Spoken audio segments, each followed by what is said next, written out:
My tutor used to do an impression of a voicemail that I left him from hospital. Hi, Andrew. So, unfortunately, I'm blind now, so I won't be coming back. Okay, bye. I just finished my first term at Cambridge reading English, and I was absolutely loving it. But at the beginning of the Christmas holidays, I woke up, and my vision was dark and distorted. And when I found my way over to the mirror, where my face should have been was just a writhing black mass. At 18, I was almost completely blind.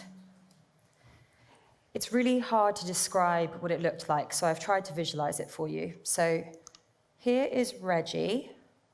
Can you see Reggie? Oh, there he is. Good boy, Reggie. Okay, and this is what Reggie would have looked like for that first month or so. So when I got the diagnosis, it was acute macular neuroretinopathy.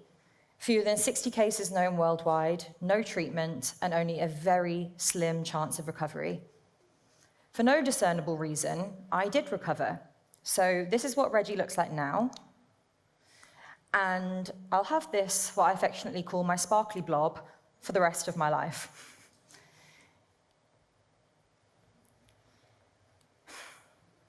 It's weird seeing it, you know? I never really thought about productivity until I couldn't physically do it anymore.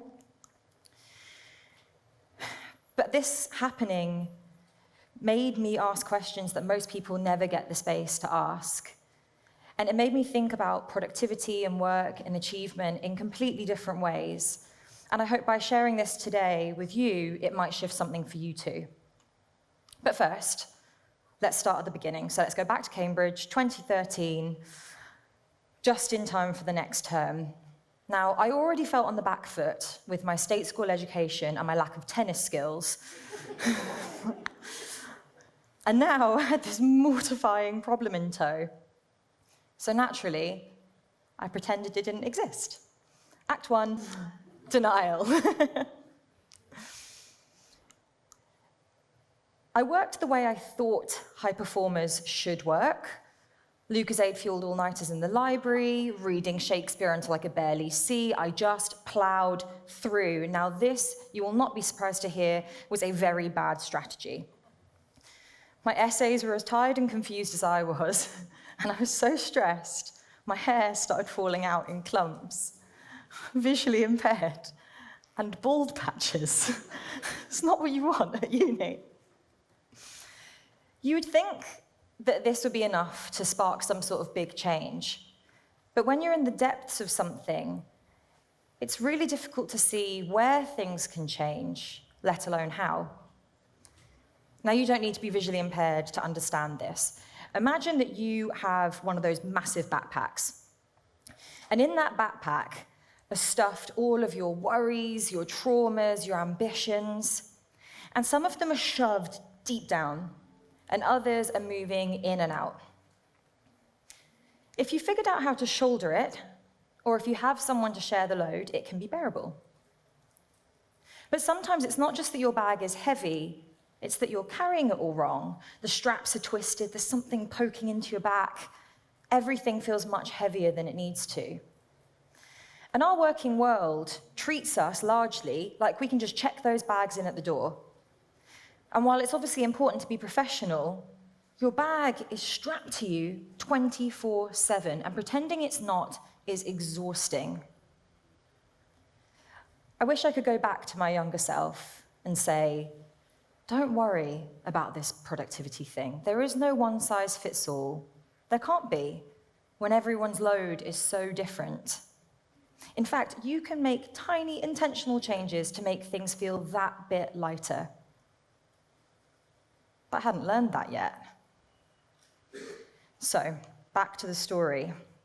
Denial followed me to the noisy offices of London, where I encountered new, unexpected challenges, like spreadsheets. Now, I'd heard that Excel was bad, but I wasn't expecting the endless lines to make the room wobble around me and trigger cracking headaches. But still, I plowed on. And this went on for years. I was running on empty and getting nowhere fast until 5 years in, I got the opportunity to do a master's. And I decided, this time, I'm doing things differently. Act 2, taking control. With a moment to breathe, I started to see how much I was in my own way.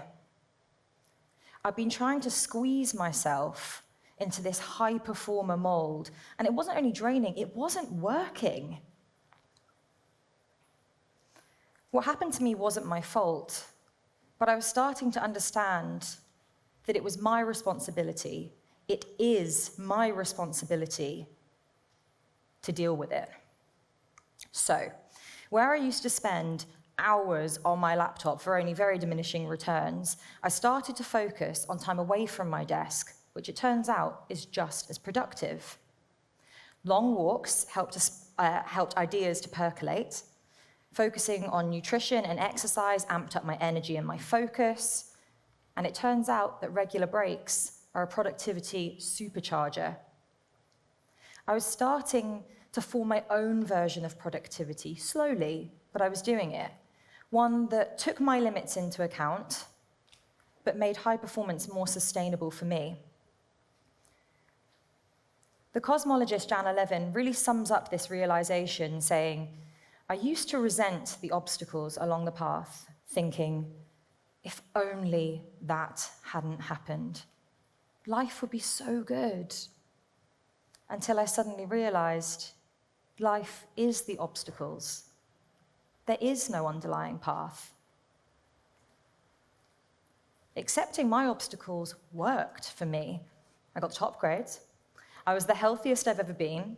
I even finished my dissertation 2 weeks early, hopped on a plane to Brazil to visit my sister, and spent hand in day on Copacabana Beach. And how? It was great. Because I'd understood that there is no one size fits all, and that for me, sometimes the best tactics are the most counterintuitive. And as I translated this to my next job, not only was I a better, more effective colleague, I also realized that when you deliver results, people don't really care how you got there.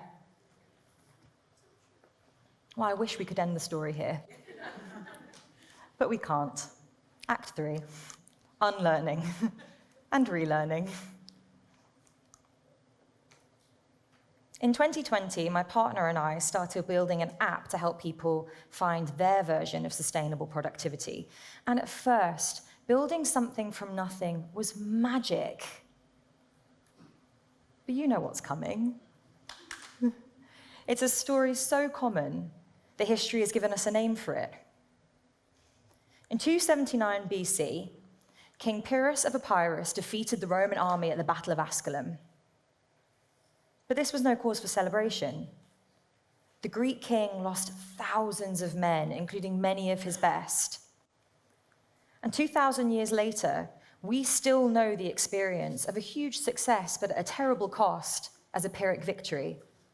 And my own was on the horizon. I already knew how to do hard things well. But the startup world is relentless, and I bought into the success at all costs narrative like you wouldn't believe. So we're talking endless hours, very little sleep, definitely no breaks. Apparently, that is called hustle. And it was exciting. I was networking with cool people at fancy members' lounges. Investors were offering us silly money. I was going on podcasts. But behind the scenes, something more insidious was lurking. Chronic burnout, with episodes of anxiety and depression. This fun new habit of catastrophizing, where my brain would tell me that someone had quite literally died a gruesome death if they didn't text me back within 2 minutes. And a physical pain so constant that I ended up needing surgery. And this went on for 3 years. I was setting goals, I was hitting them, and I was building up a health debt that I'm still paying off. The only way to begin to fix things was to shut down the app. But it finally clicked. I was trying to copy what I thought successful, high-performing, productive people did, instead of trusting what I knew worked for me and my situation. And I get it, there are so many tools, habits, systems that promise to fix everything. They can be overwhelming, but it feels like the safer route to just follow those. But if we do that indiscriminately, it is the bigger risk, trust me. And I know that finding what works for you is hard, because it's not just about your limits and your preferences, it's also about your responsibilities. It's about the expectations of your manager, your team, your clients. It's about setting boundaries. That's difficult. But you know what else is really hard? Recovering from chronic burnout. Spending years feeling like you're not reaching your full potential, that's also really hard. So if you're sitting here in any way feeling exhausted, depleted, stagnant, I don't want you to hit a crisis point like I have multiple times before you make a change. So I want to share one simple thing that might help you as it helped me. So has anyone ever watched those YouTube videos that are like, ultimate morning routine for success? Yeah. I was a bit addicted to those for a bit. They promise so much. But instead of starting my day with success, life was messy, and I have a quite bad habit of snoozing my alarm. So instead of starting the day like that, I was starting my day with guilt, frustration, shame, all those fun things. So now, I've written a list of things that I know help me to have a happy, resilient, productive day. So things like journaling in the garden, lifting weights, and yes, the odd cold plunge, a remnant from my tech bro era. Very rarely, like on my birthday, I can do all of these. And that's amazing. Most days, I pick 2. And I think about, what do I need for that day? Is it calm? Is it energy or focus? What do I need? But on the hardest days, I make sure I still pick one thing. I do the tiniest version of the easiest thing, not because some random YouTuber told me to, but because I know that it will help me to do good work while feeling better.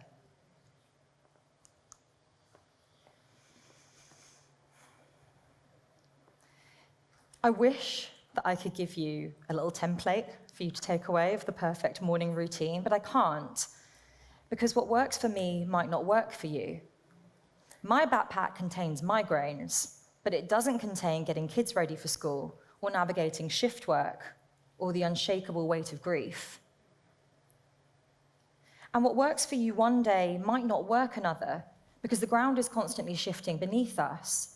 But that is completely normal, and we have to stop stressing about it, because to be human is to be in flux. There is no magic formula for productivity, not even for ourselves.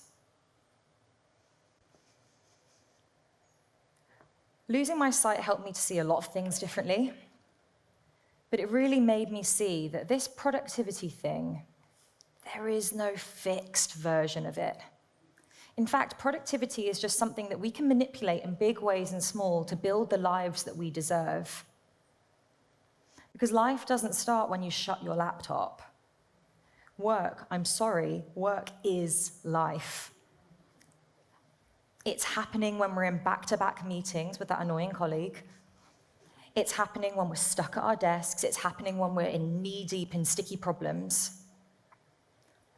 And we didn't design the systems that make work so difficult, and we didn't choose the load that we carry. But we can choose how we carry it. And in a world where so much is changing, we actually have a rare opportunity to rework our relationship with productivity.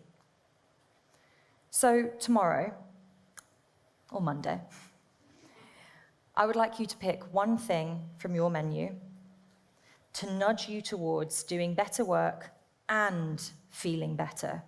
And I want you to tell someone, because when they see it working for you, it gives them permission to try as well.